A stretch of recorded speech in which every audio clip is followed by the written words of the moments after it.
play that game with the whole notion of, oh, we are going to Africa to civilize them. Why civilize them? You civilize somebody who is uncivilized. Then automatically they portray Africa as a place that is uncivilized, and they want to go to bring civilization there.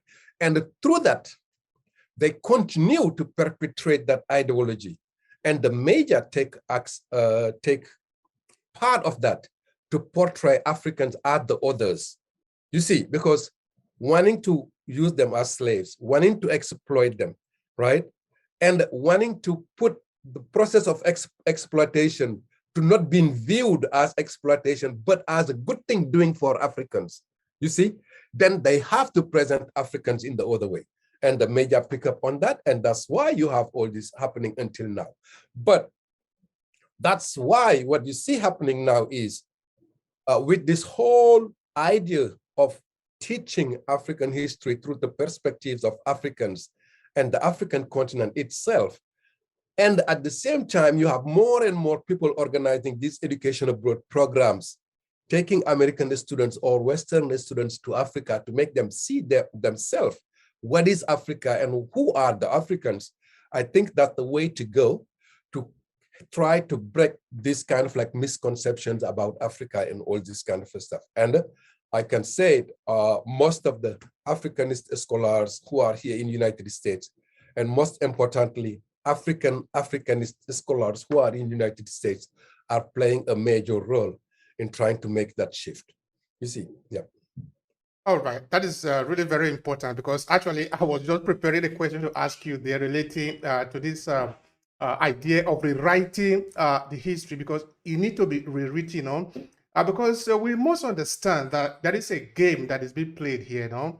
When the Europeans prepared that they wanted to come to Africa to educate them, let's put it that way, because first the Europeans came to Africa to get education. And now they say Africa didn't have any education, so we are going there to educate them. Okay, now let's put it this way. Somebody opened his eyes and said that the Senegalese are a descendant of the of the French people, no? And what kind of excuse did they use to justify the differences?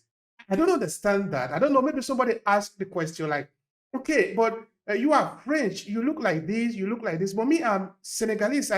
Did question like this don't come up? Like, why am I different from you? How did they justify that? Or is it simply to say, God have caused you, that is why you are like this? Or I don't get that particular part. Like, if you say that I was a Nigerian, then I become a Senegalese, is very easy to even argue, no?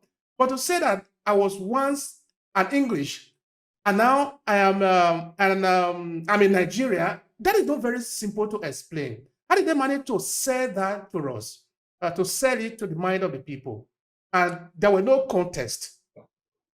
Now, what you have to understand in colonization is when Europeans come to colonize, most Africans never interact with the white men, right?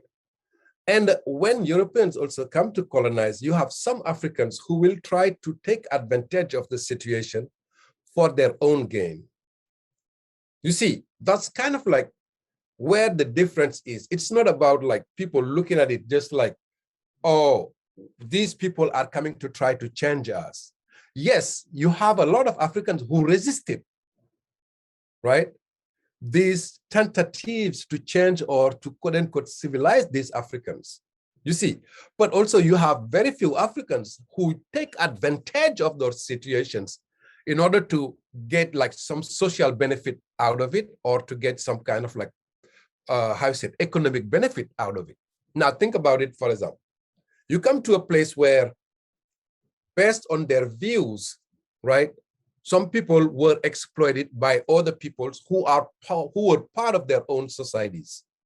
Now you have somebody coming and proposing them, maybe I can buy you your freedom if you were kind of like a slave who happened to be enslaved by some other people from your own community, right? Somebody coming and saying like, okay, I'm gonna buy you your freedom and you will work for me. And work for me from the Europeans mean you became a kind of like a colonizer assistant, right? Or participate in the colonial army or participate in the colonial police. You see, many of them don't look at it as I'm going against my own people. What they look at it, the way they look at it is like at a personal level, what they might be gaining from it. You see, then it's kind of like, it's more complicated than we have a tendency to portray. And we have to think also, it's not all Africans who were living during these colonial periods who have to encounter the colonial officers. You see, yes, they were forced to pay tax and all that, but it's kind of like people were making decisions based on their individual and personal interests at that time. That's why some accepted to collaborate, right? But also you have a lot of ones who rejected all that and fight against the colonial system. Now, in the case of Senegal, if you look, it was not the whole Senegal who collaborated with the Europeans.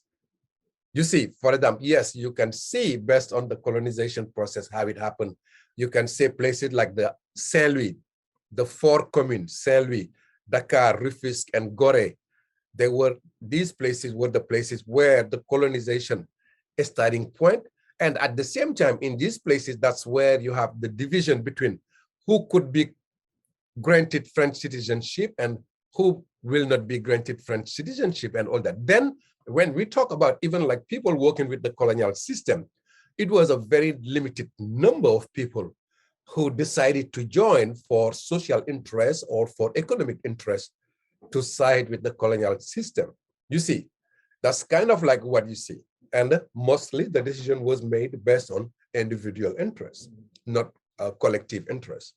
All right, thank you very much. In fact, those issues need a lot of time to elaborate on, and of course, Exactly, yeah. we don't have that type of time here today, so we are going to go straight to the conversation that we have on ground today, which is about the Guinea-Bissau.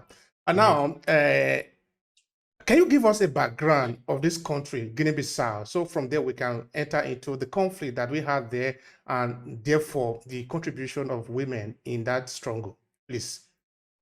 Okay, to give a kind of like background of Guinea-Bissau, if you know geographically, Guinea-Bissau is located in West Africa, and the Guinea-Bissau today is surrounded by the country of Senegal in the northern part, right? And you have the country of Guinea in the southeast, right? Going all the way toward the southwest to the Atlantic Ocean.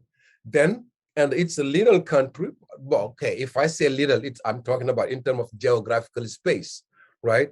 It's not a big country can be compared like Nigeria or Senegal, and it has up to around like 5 million people living there. Now, Guinea-Bissau, if you look, it was a former Portuguese colony. I'm not going to try to go very deep in the ancient time, but at least it was a Portuguese colony that after 1961, it started its national liberation struggle, right? And from that national liberation struggle, Guinea-Bissau will become independent, September 10, 1974. Now, what you have to understand in the history of Guinea-Bissau, or what makes the history of Guinea-Bissau to be a little bit particular, yes, it was colonized by Portugal, but the Portuguese, during their colonization of Guinea-Bissau, they preferred to go bring a lot of people from Cabo Verde Island, right, to become kind of like the administration workers, right, or to work for the colonial system in Guinea-Bissau, instead of Portugal building schools and hospitals and all that to kind of like train the local people, right, for them to become like administration workers and so.